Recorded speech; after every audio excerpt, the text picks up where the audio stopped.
Hey everyone, welcome back to the channel. Today I'm going to be doing a fairly easy technique called One Pot Wonder.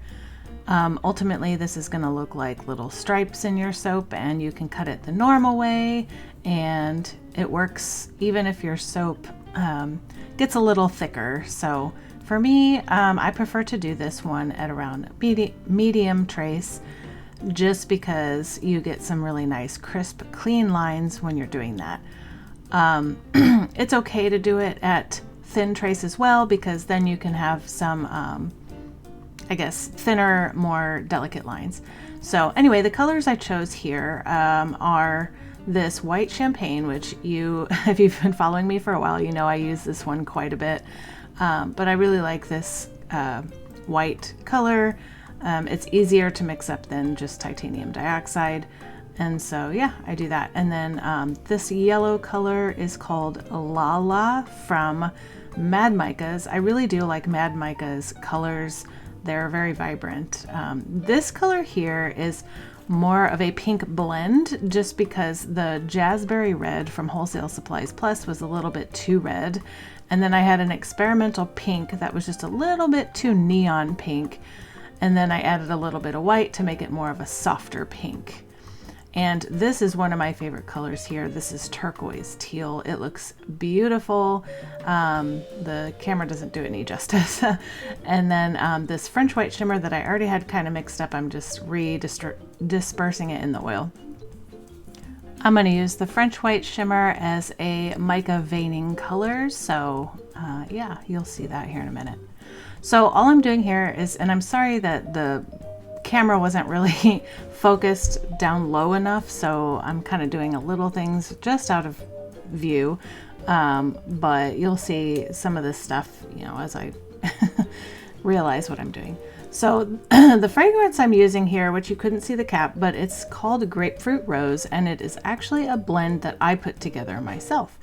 And it's basically, as the name suggests, it's a grapefruit rose fragrance. I had it as a custom fragrance for somebody else at one point, but that person is no longer using it, so I'm just using it here. And it's the perfect fragrance for this particular soap. So I did pause my, I guess, adding of the lye, because the temperature was too high. So I added my liquid oils to that, and the temperature was like at 106, and I prefer it to be anywhere from like 85 to 95 in that range. So I waited until it got down there, and then that way I could do the lye. So anyway, I added my lye, and I only mixed this to emulsion. And the reason I did that, and this fragrance, Grapefruit Rose, does actually slow down trace a bit. But the reason I did this is because I wanted to give myself a lot of time to mix these colors. So I'm using, the majority of this is white and then a little bit of yellow. The second majority is the pink, and then the least amount is that turquoise teal.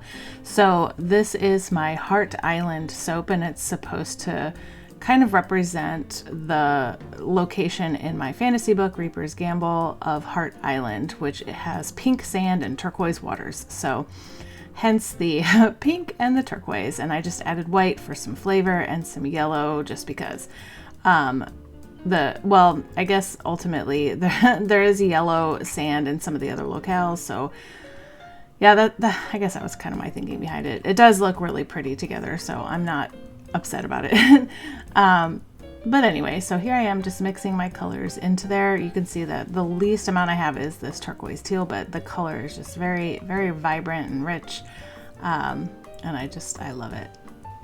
Here I just adjusted my view a tad so you could see a little bit more of the surface. It's kind of hard to see. I'm using my long loaf mold for this, and sometimes it just doesn't show up in the entire viewfinder. So anyway, I'm just mixing up the rest of this because, like I said, I mixed these to emulsion, and I just wanted to make sure that the trace on these was a little bit thicker than I had. So better safe than sorry, in my opinion. I didn't want it to be too thin, but I also didn't want it to be like, you know, soap on a stick, which I do actually have a picture at the end where I did try this before with a different fragrance that ultimately did not turn out right.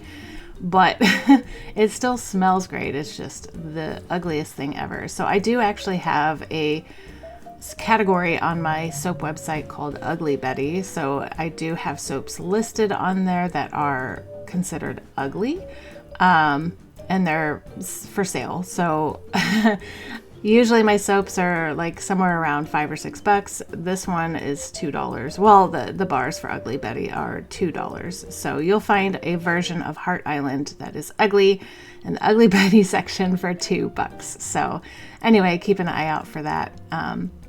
People tend to like those because they're perfectly good soaps. They're just not pretty.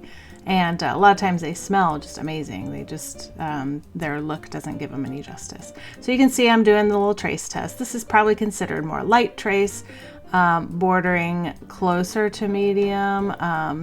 It's sometimes kind of hard to tell with mica because you do still get a little bit of that shimmer in there as you're trying to do the trace. But yeah, this is light to, well, not quite medium. It's still considered light, but on its way to medium, let me put it that way. So here's my long loaf mold, and what I'm doing is I'm just going to prop it up just a tad. You don't need fancy equipment. You can just use a paper towel or a towel or whatever just to prop it up on the corner. And the way I'm making my pouring vessel is I'm pouring all my white in, because that's going to be my main color.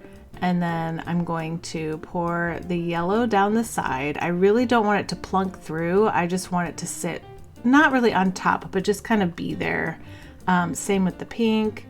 And I go back and forth with the pink and the yellow for a little bit and then start incorporating the turquoise in there. Because really I wanted this to emulate a beach. So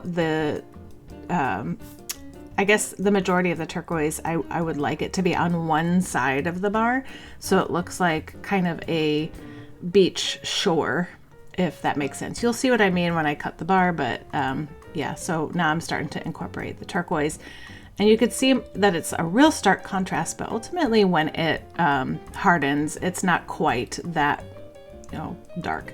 So here I'm adding a little bit of this French white mica. I kind of added it as part of the alternating color there, but I also sprinkled a little bit on the sides because I had forgotten about it while I was doing this, and then I saw it over there. I was like, oh, the French white mica. Oops. So yeah, anyway, but I do have time here. It's still like maybe medium trace right now, and I'm just making sure I get all the soap out of there, just because I don't like to waste anything. And yeah, so this is my pouring pitcher. It's not the prettiest, but that's kind of how I set it up. So now I'm just gonna go back and forth like I do with my wood grain. And you can see even some of that French white shimmer coming through as a line. I'm adding a little bit more in here just to replenish that. But yeah, all the turquoise is already gone, and now we're starting to really get into the white and the yellow and the pink. And so at the very tippy top of the bar is going to be basically just white, because the majority of my soap batter was white. And I think when I do this in the future, I might incorporate the yellow and pink a little bit earlier, so not pour all the white in at once, so that way there's a little bit more I guess color grading going on in the future. So right now it's mostly white, which is fine. I really like how this turned out. And again, you'll see it here in just a minute.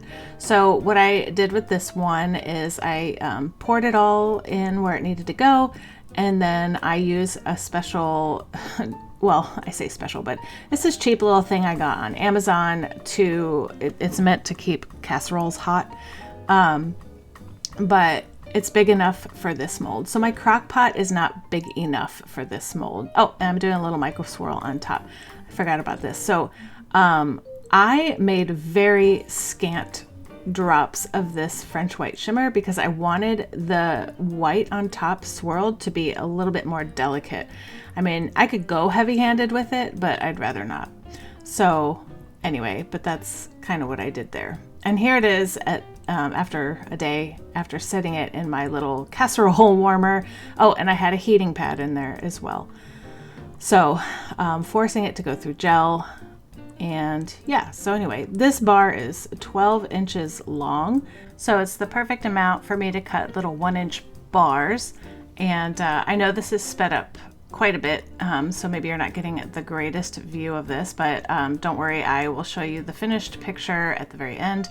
But yeah, I really like the way this turned out. This particular loaf is too long for my miter box, so I had to flip it back over.